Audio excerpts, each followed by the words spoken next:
Hey folks, I'm here at the Greenville, North Carolina Convention Center at the Mid-Atlantic Hunting and Fishing Expo.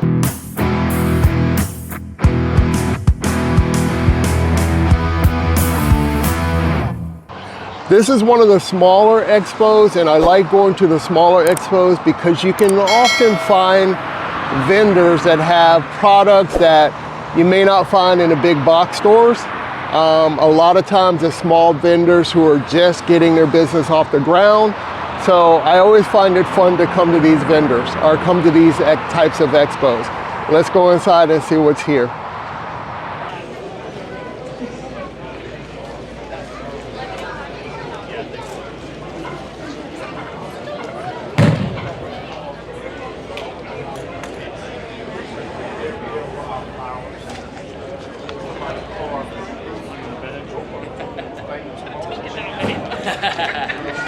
How's it going, Jake? How's it going? I'm here with Jake Smith of Crooked Cut Outfitters. And Jake, you guys run like a top tier guided hunt across Oklahoma and South Carolina, targeting everything from trophy whitetails to heavy low country hogs. I appreciate you sitting down with me. Absolutely, thank you. I just had a couple questions that I jotted down. And the first question that I have for you is, you got across both Oklahoma and South Carolina. How drastically do you have to shift your strategy when pattern tracking mature whitetails in the Midwest versus targeting night hogs in the low country, for example? Right, that's a good question. Well, obviously, you know, being two different species, you're at opposite ends of the spectrum is how you approach it, but in the same way, you still approach it with the same concept as far as your scent control, things of that nature. Now, the interesting difference would be we're hunting our hogs at night, you know, so versus watching the sun come up from a deer stand, your typical hunt, you're actually watching the sun go down. Very cool. So it's kind of a different aspect and very cool. Obviously, you got to have the right type of equipment. Night vision and thermal is absolutely required to do these hunts. Now, in South Carolina, you're required to bring your own. Okay. Now, we do have availability for rentals. They're limited and must be taken care of before the hunt. But with that equipment, it's like hunting in the daylight. It's just dark, you know, at dark. Right. You know, you're able to scan, no different than you would be if you were glassing in the middle of the day for your deer. Now, the way we do our hogs in South Carolina is keying in on food sources. You know, a deer you can pattern very much so. Sometimes you can pattern a deer down to the minute, you know, in the right places. Hogs are very sporadic animals. They don't have as much of a, they're not a, what's the word I'm looking for? They're not a creature of habit per se, like a deer is. So they could be there one day and they're tearing up, the next day they're 2 miles away doing something. And the problem with hogs is reproducing so fast. You know, but the tactic though still is the same in the sense of, you know, we're hunting at a stand, stationary, no different than a deer hunt. We're hunting over food sources and water sources, no different than you'd want to key in on if you're hunting your deer. I would say the biggest thing is just getting used to hunting after dark. You know, that's a big difference. It is a huge difference, and it's also part of the experience. And as long as you have the right equipment, it makes it super enjoyable. And it's just a whole different it's just a whole different dynamic to a hunt. You know, most people don't even understand the concept of hunting at night, you know, because everything's usually done during the day. But we put the same amount of effort, whether we're hunting hogs in South Carolina or hunting deer in Oklahoma. You know, we put our same standard forward, you know, trying to put our customer in the best position that we think is for success. But again, the approach is definitely different and same in the same case, if that makes sense. That makes sense to me, man. That makes sense to me. That's exciting. Second question, a lot of your clients mention that you're right there in the trenches with them instead of just managing from a camp. I know you talked about having OnX, so people can map out before they actually come to go out and hunt.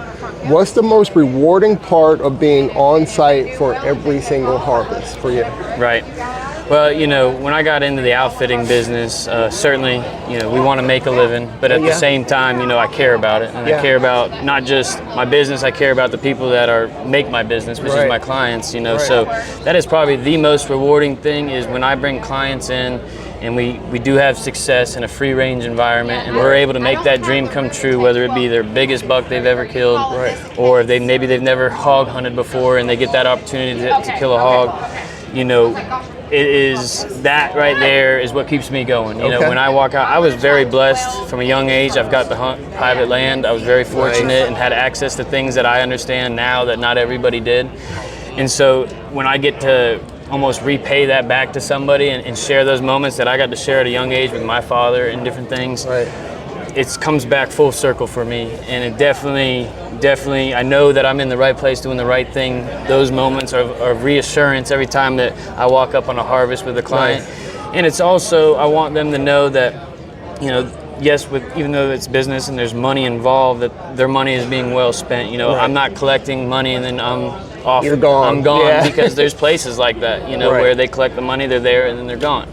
That will never be me. You know, I'm on site at all times, and if I'm not right there, I'm close by and I'm doing something hands-on, and you know, that's proven by the customers. They speak about it in our reviews and stuff, but that means a lot to me, because at the end of the day, without the clients believing in us to choose to come home with Crooked Cut Outfitters, you know, we don't have a business. And I understand that, and not to mention, it's just as rewarding for me when we do have that success, you know, alongside with our client. That is rare, that personal touch, man. It is, that's and it's really hard to put words to it. You know, it's just a rewarding feeling, you know, of happiness, and want to trade it for the world, man. Nice. Going back to hogs, thermal night hunting for hogs has exploded in popularity.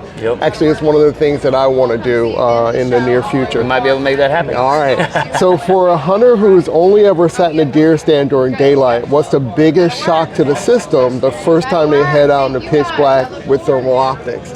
Well, just that, you know, before you turn the thermal optics on, you know, you are in the pitch black. So we're navigating through the woods. You know, especially on our Oklahoma operation, we do spot and stalk hunts versus stand hunting in South Carolina. So that's another different experience. You know, the hog hunt in Oklahoma, being that it's a much more wide open landscape, gives us better vantage points to be able to go on foot. And so when we get guys out of the truck for the first time, and you know, it's dark, you know, and we're walking, and for them, you know, we don't have the thermal equipment on yet. They're just kind of following our lead. You know, I just know that, you know, there's a level of excitement that they're not speaking of. I'm like, man, what's this going to be? Where are we going? It's dark, you know. And then once we introduce them to the thermal optics and they're able to see how powerful these tools are, it is just unreal. You know, when they're sitting at their scan, watching their excitement, they just think it's the coolest thing in the world, and it is. It's extremely cool technology, and it allows us to control these hogs, because in Oklahoma specifically, tons of ranch land, tons of farmland. These hogs are invasive. They do tons of damage.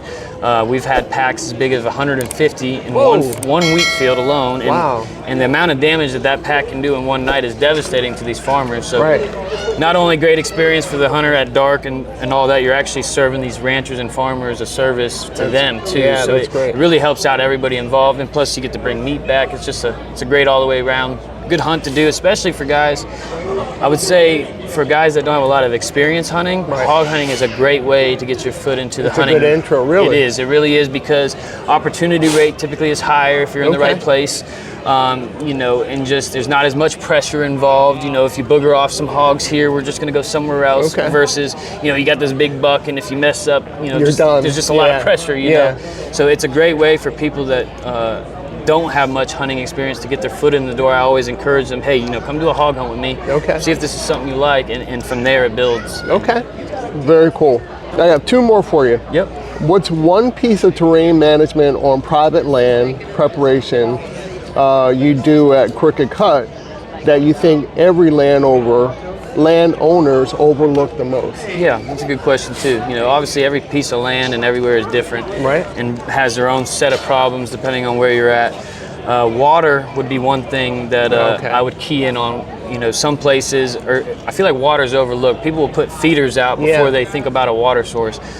Feeders in places where you can do that legally, baiting and stuff for sure, is beneficial for the deer, especially if you're feeding protein. That's something we do. We feed protein year round. I believe that's a great thing to do, but it's also economical can be very expensive. Water, though, on the other hand, you know, when you're going to look at a piece of property, whether you're going to buy a piece, lease a piece, you know, look for water sources, natural water sources, whether it be creeks.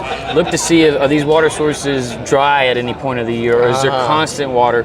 Because water will hold deer more than just feed. You know, if you don't have water sources on your property, understand that your deer are going somewhere else to get water. They have to have this. So it's a very overlooked thing, and it's funny because it seems so simple. You know, we all need water to live, including but we animals. don't think about it. But people don't think about it as much. They'll put more weight towards the feed, which is important and can help, but the reality is water is you have to have the water. And so if I could say one thing is water sources on a property. If you don't have a water source, that would be a good investment, whether it be a well, a free-flowing well drilled, or something of that nature. I would encourage you to do that, and you would see a high increase in all wildlife on your property. That's good info. But I want to throw in there too, the second thing that is overlooked is bedding. Thickness on your property.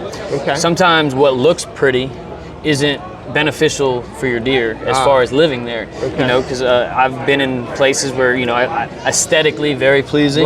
You know, you just have this feeling, oh man, this is a really beautiful place. And not to say you can't kill a deer there or anything, but if you can see through the woods, it's probably not going to be a place that a deer is going to stay. You know, they may travel through transitioning, but if you want to have deer that are going to stay on your property, you got to have bedding. Even if there's a food source there? Even if there's a food source. They'll travel through to that food source, but they're going somewhere else to bed, especially these big mature bucks. You know, they need that thickness to have that safety. So what I tell guys is hinge cutting, is a huge thing you can do during the summertime on your property. If what I just explained, it fits the bill to what you're dealing with.